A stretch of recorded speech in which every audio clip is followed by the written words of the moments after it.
Rated everyone 10 and up.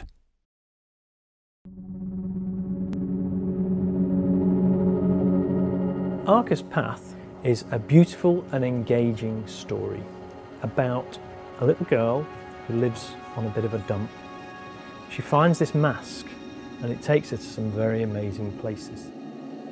In this virtual world, in the mask, you are downloading this girl's consciousness into this ball and trying to discover the world. You are trying to navigate puzzles and figure out the best ways to get through. So Arca's Path was inspired by a lot of the classic ball physics rolling games like Marble Madness and Spin Dizzy. And your main input is your head, and you use your head to steer the ball through a variety of puzzles and hazards.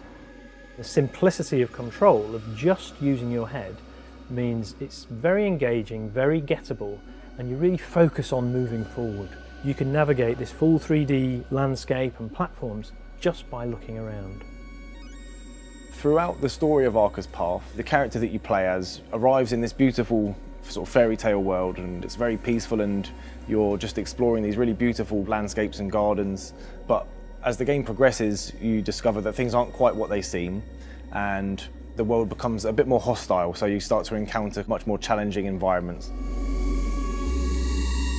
The world crumbles around you, it becomes more broken, it becomes more glitched, and because of that, the world becomes more difficult as well. So you can have kind of physical obstacles of things breaking underneath you, or kind of having to choose different paths and seeing which one you can navigate best.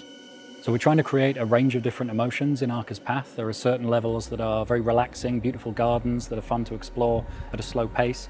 Later on, there's some environments that are quite intimidating and some very hazardous gameplay that you need to overcome.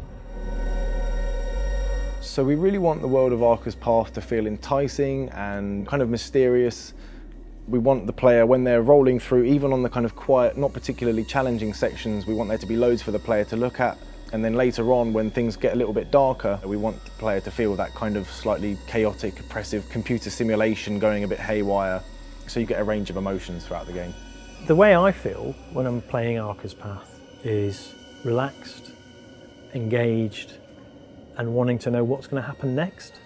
I do find it a great piece of escapism with a little bit of challenge, but also a great story that I want to find out the ending to.